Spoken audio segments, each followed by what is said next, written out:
Hi అందరికీ praise lord. ఈ సమయాన్ని ఇచ్చిన దేవునికి స్తోత్రం. యేసుక్రీస్తు ప్రభువారి యొక్క మహా గొప్ప ప్రేమను బట్టి, ఆయన మనలను మిక్కిలిగా ప్రేమిస్తున్న విధానాన్ని బట్టి, మరి ఆయన యొక్క గొప్పతనాన్ని ఒక మాటగా ఆయన నాకు ఇచ్చిన జ్ఞానంలో తెలియపరచాలనుకుంటున్నాను.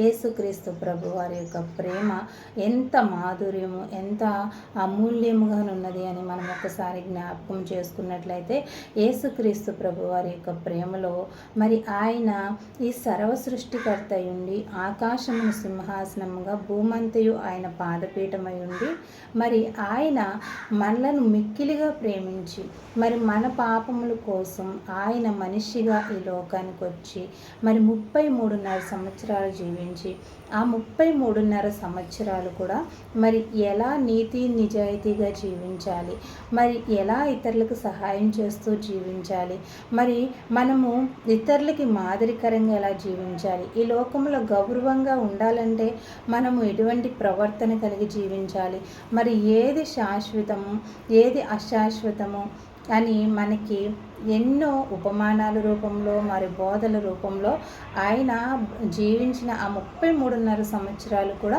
మనకు తెలియపరిచినట్లుగా మనం పరిశుద్ధ గ్రంథంలో చూస్తున్నాము.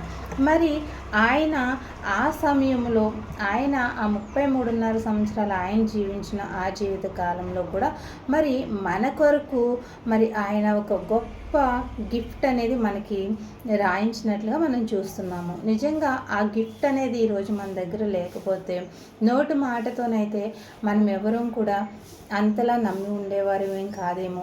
కానీ మనం పరిశుద్ధ గ్రంథము యేసుక్రీస్తు ప్రభువారు ఆయన పరిశుద్ధ ఆత్మ ద్వారా ప్రేరేపింపబడి ఆయన రాయించిన ఈ పరిశుద్ధ గ్రంథం ద్వారా కూడా మనము ఎంతో ధైర్యాన్ని పొందుకునే వారిగా, నిత్యము కూడా మన జీవితము చిగురించడానికి, నిత్యము కూడా మనము సాధారణ మనుషులుగా మనము పాపములు చేస్తూ జీవించే ఈ జీవితంలో మనకి ఆపదలు కలిగినప్పుడు ఆ ఆపదల నుండి నన్ను ఎవరు ఇడిపిస్తారు అని బాధ కలిగి మనం ఈ పరిశుద్ధ గ్రంథాన్ని చదివినట్లయితే, ఆ యొక్క పరిశుద్ధ గ్రంథం ద్వారా దేవుడు మనకి చిగురును, అంటే ఆశను, ఆయన వాక్యంలో ఉన్న ఆయన మాధుర్యము, ఆయన యొక్క ప్రేమ మాధుర్యాన్ని మనకి ఈ వాక్యం ద్వారా, ఈ పరిశుద్ధ గ్రంథం ద్వారా కూడా అందించారు.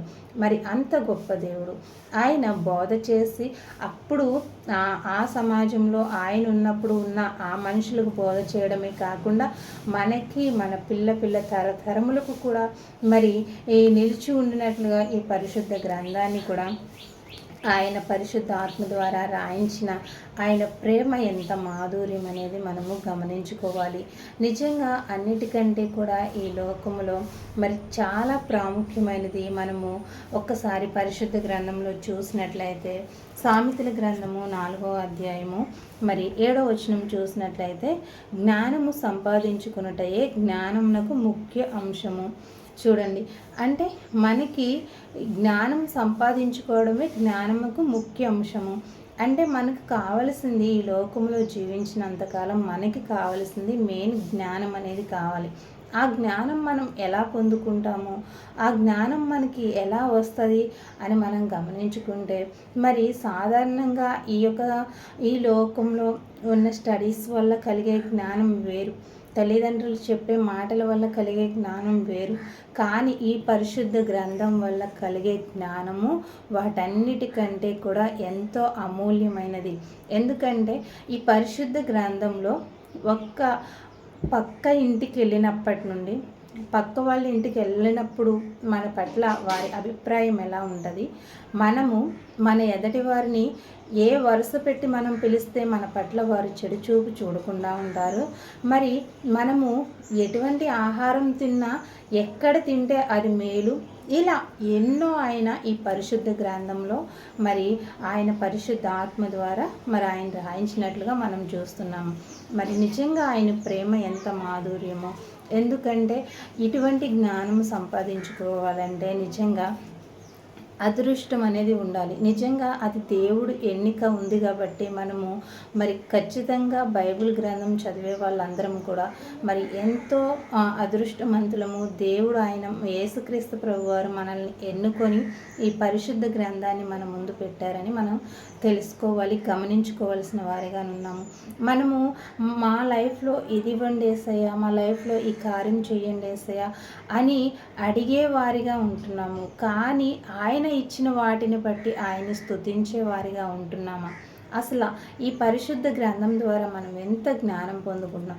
మన భర్తతో ఎలా ఉండాలి, భార్యతో భర్త ఎలా ఉండాలి, పిల్లల పట్ల తల్లిదండ్రుల ప్రేమ ఎలా ఉండాలి, పిల్లల్ని ఎలా పెంచాలి, అనువనువు కూడా మరి ఆయన ఇంటిలో ఒక సాధారణంగా హౌస్ వైఫ్ దగ్గర నుండి ఒక జాబ్ హోల్డర్ వరకు మరి బిజినెస్ చేసేవారు అనేకులుగా మరి ఒక రాజకీయ పరంగా ఏ ఏ ఏ పరిస్థితుల్లో ఎవరు ఏది చేస్తున్నా వారికి తగ్గ ఆ యొక్క జ్ఞానాన్ని ఈ పరిశుద్ధ గ్రంథంలో ఆయన రాయించినట్లుగా, ఆయన పరిశుద్ధాత్మ ద్వారా రాయించినట్లుగా మనందరం కూడా చూస్తున్నాము. మరి ఆయన అంత గొప్ప ప్రేమను బట్టి, మరి ఆయన మనకి ఇచ్చిన గొప్ప గిఫ్ట్ని బట్టి మనము నిత్యము ఆయన్ని స్తుతించవలసిన వారిగా ఉన్నాము. నేనైతే నిజంగా చాలా ఆనందిస్తున్నాను. ఎందుకంటే సామెతల గ్రంథం మరీ ముఖ్యంగా చూసినట్లయితే చాలా జ్ఞానము. ఒక ఒక ఒక ఈదిలోకి వెళ్ళకూడదు.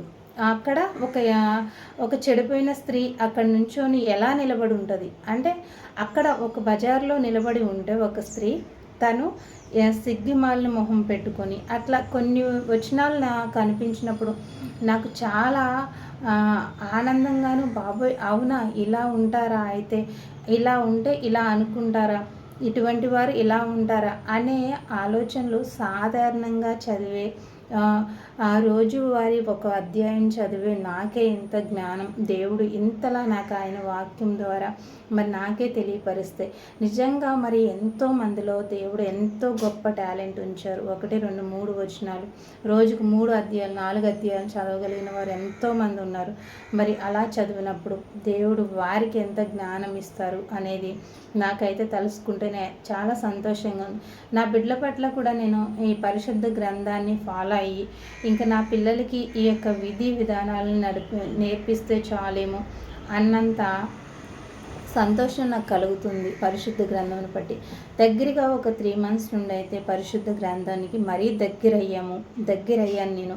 దాన్ని బట్టి నేను అందుకోసమని ఈరోజు కేవలం ఆయన ప్రేమ, ఆయన అంటే ప్రస్తుతానికి ఆయన మనమైతే ఎలా చూస్తాము, ప్రస్తుతము మన పిల్లలకి ఆస్తి సంపాదిస్తాము, ఇంకా ఆ తర్వాత వాళ్ళ పిల్లలకు సంపాదించుకోవాలి. అలా ఉంటుంది మన ప్రేమ పరిమితులు ఈ కొద్ది వరకే ఉంటుంది, ఇంతవరకు అని ఒక లిమిట్స్ అనేవి ఉంటాయి. కానీ యేసుక్రీస్తు వారి ప్రేమ చూడండి, ఆయన ప్రస్తుతమున్న ఆ మనుషులకు బోధ చేస్తూ మరి ఆయన పరిశుద్ధ ఆత్మ ద్వారా మరి కొంతమంది ద్వారా మరి ఈ యొక్క పరిశుద్ధ గ్రంథాన్ని ఆయన రాయించి మరి ఈరోజు మనకు ఒక గొప్ప వరంగా గొప్ప గిఫ్ట్గా మన చేతికి పరిశుద్ధ గ్రంథాన్ని ఇచ్చి మన బాధలోని మన సంతోషంలోని మనకి అజ్ఞానులుగా ఉన్నప్పుడు జ్ఞానం కలిగి జీవించడానికి మరి ఆయన మనకి పరిశుద్ధ గ్రంథాన్ని ఇచ్చిన ఆ యొక్క విధానాన్ని బట్టి నిజంగా నిత్యము ఆయన స్తుతించవలసిన వారుగా ఉన్నాము. మరి ఈ పరిశుద్ధ గ్రంథం ఇచ్చినందుకు కేవలం దేవుని స్తుతించుకుంటే మరి ప్రస్తుతము దేవుడు ఈ లోకంలో ఆయన మాకిచ్చి ఉన్న కుటుంబంలో ఉన్న పిల్లలు, భర్త, బిడ్డలు మరి ఇవన్నిటి గురించి అంటే ఇవన్నీ కూడా ఖచ్చితంగా మనం ఈ పరిశుద్ధ గ్రంథం చదివినప్పుడు అన్నిటి పట్ల మనం ఎలా ఉండాలి అనే జ్ఞానం మనకు వస్తుంది. ఆ జ్ఞానమును బట్టి మన కుటుంబాన్ని మనం కట్టుకోగలుగుతాం. సో ఇంకా ఆ కుటుంబం కోసం మనం ప్రార్థన చేసుకోవాల్సిన అవసరం ఉండదు. ఎందుకంటే పరిశుద్ధ గ్రంథం మనం చదువుతున్నప్పుడు మనం ఎలా ఉండాలో ఆ యొక్క విధానాన్ని దేవుడు మనకు నేర్పించినప్పుడు అలా ఉన్నప్పుడు మనకు కలిగే మేళ్ళు కూడా దేవుడు మన పట్ల చేస్తూ ఉంటారు. నిజాయితీగా నడిచిన వారికి ఆ ఫలము తప్పకుండా దక్కిద్ది. ఇప్పుడు ఒక 10th class స్టూడెంట్ తను బాగా కష్టపడి చదివినప్పుడు పబ్లిక్ ఎగ్జామ్ చక్కగా రాసినప్పుడు తను మంచి ఫలితాన్ని పొందుకుంటాడు. మరి కష్టపడి చదవని వ్యక్తి మరి అప్పుడు ప్రస్తుతము ఆ ఎగ్జామ్ జరిగేటప్పుడు ఎంతమంది దగ్గర చూసి రాయాలని చూసినా ఇంకా తన సొంత ప్రయత్నాలు చేసినా తన దగ్గర సబ్జెక్ట్ లేదు కాబట్టి తను ఆ ప్రస్తుతము అది రాయలేడు. ఎంత రాసినా దానిలో మంచి ఫలితాన్ని పొందుకోలేడు. అలాగే మన దగ్గర సబ్జెక్టు మనకి పరిశుద్ధ గ్రంథంలో ఉన్న ప్రతి మాట, ఆయన వాక్యము, ఆయనలో జ్ఞానం మనం సంపాదించుకుంటే మనం ఎగ్జామ్ పాస్ అయితే మరి ఫలితం ఎలా ఉంటుందో, మనం ఈ పరిశుద్ధ గ్రంథం ద్వారా మనం జ్ఞానం పొందుకుంటే ఆ యొక్క మన కుటుంబంలో కూడా మనము మన కుటుంబాన్ని ఎలా నడుపుకోవాలి, మన కుటుంబంలో వస్తున్న ఒక ఏ శోధనను బట్టైనా మనం ముందుకు ఎలా వెళ్ళొచ్చు అనే విధానము, ఆ జ్ఞానము అనేది దేవుడు తప్పక మనకు తెలియపరుస్తారు. ఈ పరిశుద్ధ గ్రంథము అసలు ఆయన ఇచ్చింది ఫస్ట్ మనం ఆయన్ని తెలుసుకోవడానికి, మరి ఆయన నీతి కొరకు, ఆయన రాజ్యం కొరకు ఎదగడానికి. మనం ఈ లోకంలో జీవించినంత కాలము మరి ఎవరి పట్ల ఎలా ఉండాలి, భర్త పట్ల కానీ, భార్య పట్ల కానీ, బిడ్డల పట్ల కానీ, సమాజం పట్ల కానీ మరి ఎలా జీవించాలి, ఏ పని ఎలా చేయాలి మరి అని ప్రతి ఒక్క మాట, కనీసం కష్టపడకుండా ఫోన్ చేయకూడదు అన్న విషయాలను కూడా దేవుడు రాశాడు. మరి కష్టపడిన వాళ్ళకి ఆ యొక్క రెక్కల కష్టార్జితాన్ని అనుభవిస్తారని ఇలా ఆయన ఎన్నో వాక్యాలని మన ముందు ఆయన ఉంచిన విధానాన్ని బట్టి మనమందరము ఆయన ఎంతో స్తుతించేవారిగా నుండి మరి యేసుక్రీస్తు ప్రభువారు ఇంకను మనకి ఇంకా ఈ పరిశుద్ధ గ్రంథం ద్వారా కానివ్వండి, ఇంకా మనం ఆయనకి ప్రార్థన చేసుకునే విధానం ద్వారా, ఇంకా ఆయన యొక్క పరిశుద్ధ ఆత్మ ద్వారా అనేకమైన గొప్ప సేవకుల ద్వారా మనం ఇంకా ఆయనలో బలాన్ని పొందుకున్నట్లు, ఆయన జ్ఞానం పొందుకున్నట్లుగా, ఆయన జ్ఞానం పొందుకొని మనం జీవితంలో చక్కగా ముందుకెళ్తూ ఆయన నీతిని, ఆయన రాజ్యాన్ని ఎదుగుతూ, ఆయన బాటలో మన కుటుంబాలను నడిపించుకుంటూ, ఆయన ప్రేమలో మన కుటుంబాలను నడిపించుకుంటూ, వేరొకరికి మాదిరికరమైన కుటుంబాలుగా మనం ఉంటూ యేసయ్య నామాన్ని మహిమపరిచేవారిగా ఉందాము. Praise lord.